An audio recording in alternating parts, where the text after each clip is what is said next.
Our minds are truly mysterious objects of inquiry. Most of the teachings of the sages throughout human history have been about human nature. Today, I would like to talk about one of the characteristics of our mind, the omniscient and omnipotent ability to know and do everything. Setting aside the time we spend sleeping, our inner selves dedicate most of our waking hours to perceiving and discerning. In fact, it wouldn't be an exaggeration to say that our lives consist entirely of perception and discernment. Here, perception refers to the process where external objects are combined with our sensory organs and stored as information in the brain, while discernment refers to our judgment regarding that information. In truth, it seems that these two psychological functions, perception and discernment, make up almost the entirety of our inner life.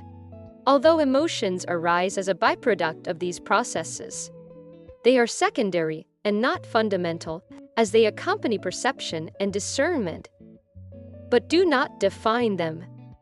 One question that arises here is, what is the subject that performs this perception and discernment?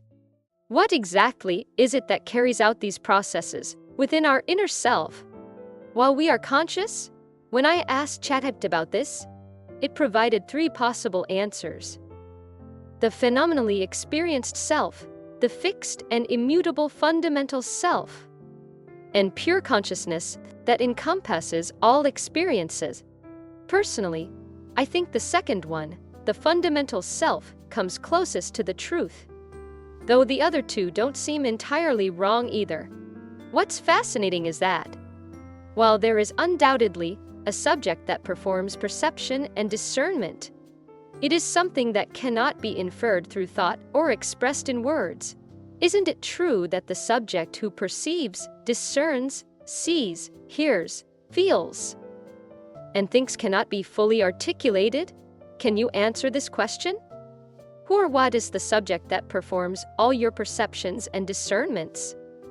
Upon deep reflection, you realize that it's impossible to pinpoint. Therefore, defining this subject as the empirical self, the fundamental self, or consciousness doesn't seem appropriate, because this subject exists prior to perception and discernment. It cannot be captured by information derived from perception or judgments made through discernment. In other words, we are left speechless when we try to define it. What's intriguing is that this subject makes perception and discernment possible, meaning it existed even before these processes began. It has no discernible beginning or end. While we cannot know it directly, we can say that it makes perception and discernment possible, which suggests that we already possess something complete within us. This is precisely what Cheonbugyeong refers to as the immovability.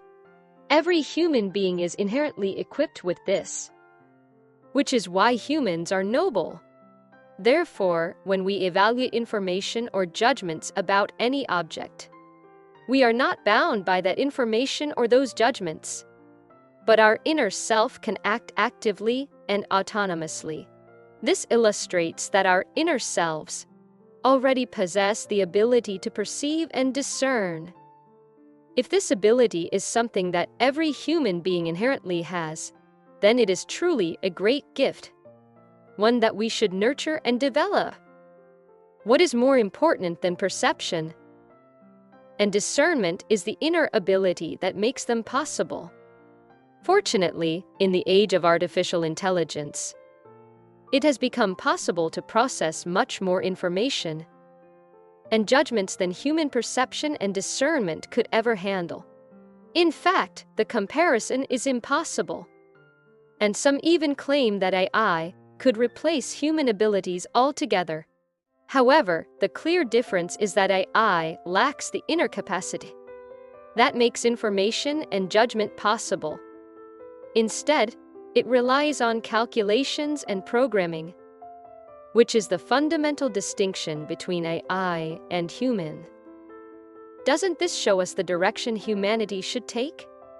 What matters is not the information or judgment itself, but the essential self that makes those things possible. Our society should develop in a way that aligns with this essential self.